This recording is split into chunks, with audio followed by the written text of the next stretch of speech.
All right, so let's introduce now some integrals, some more integrals that we'll need to know. And we're going to start off by looking at some exponential integrals. So the integral of e to the x is just e to the x, right? Plus c. But remember, that should make sense because the derivative of e to the x is e to the x, so the antiderivative of e to the x should be e to the x. So we'll use that quite a bit. That's very nice and it's simple. Now, if we're dealing with an exponential function that is not base e, but is just some other base, base a, then its antiderivative is a to the x. Notice it's a copy, just like e to the x, e to the x. This is how I remember. A to the x, you get a copy, a to the x, but you have to divide it by natural log of a. That has to do with the change of base formula.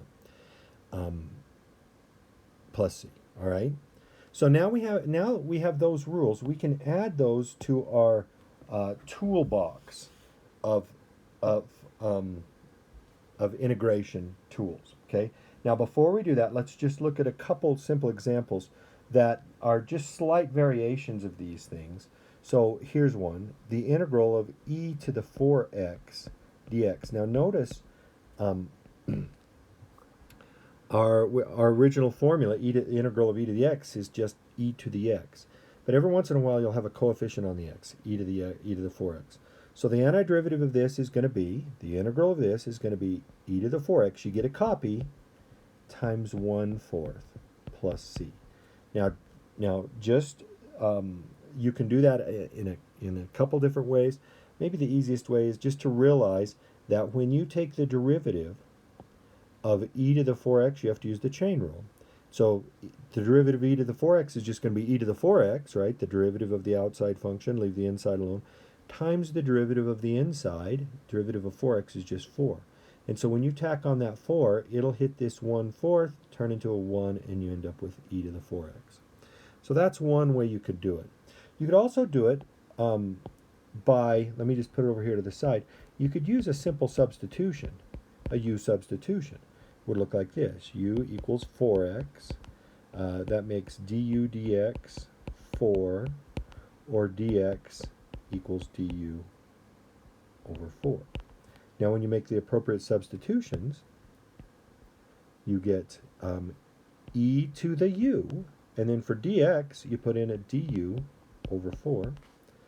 The over 4 is a 1/4, and it can be brought out of the integral, e to the u du. And now that's just a plain old e to the u, right? So its antiderivative is e to u plus c.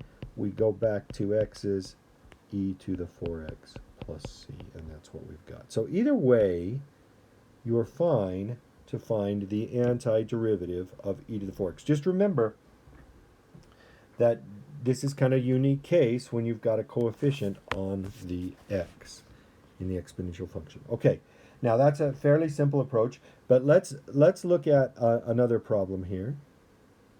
Let's find the integral of x squared e to the negative x cubed dx. All right, so what you're seeing here is way more complicated than just a power rule, right? Our power rule could just handle this term, but now we've got e, but it's raised to this a negative x cubed, and our basic rule that we just talked about is e raised to the x. So none of our rules, our basic rules, apply, but that's why we have this kind of advanced approach that we can try, and that is u substitution. And look, if I let u equal that, again, in accordance to my practice of choosing u to be the inside function, notice what the derivative is. Du dx is a negative 3x squared. That's what I want to see. I want to see that the derivative of my u, x squared, is also part of the function, and there it is. I'm not bothered by the minus 3 coefficient because it can just come out, but that tells me that I can probably do this using u substitution. So let's finish that, right? Dx is, of course, du over negative 3x squared. And so now when we substitute in, it looks like this. We leave the x squared because we don't have anything to substitute in for it. But now we have e to the u. We can substitute in for dx, and we put in a du over negative 3x squared.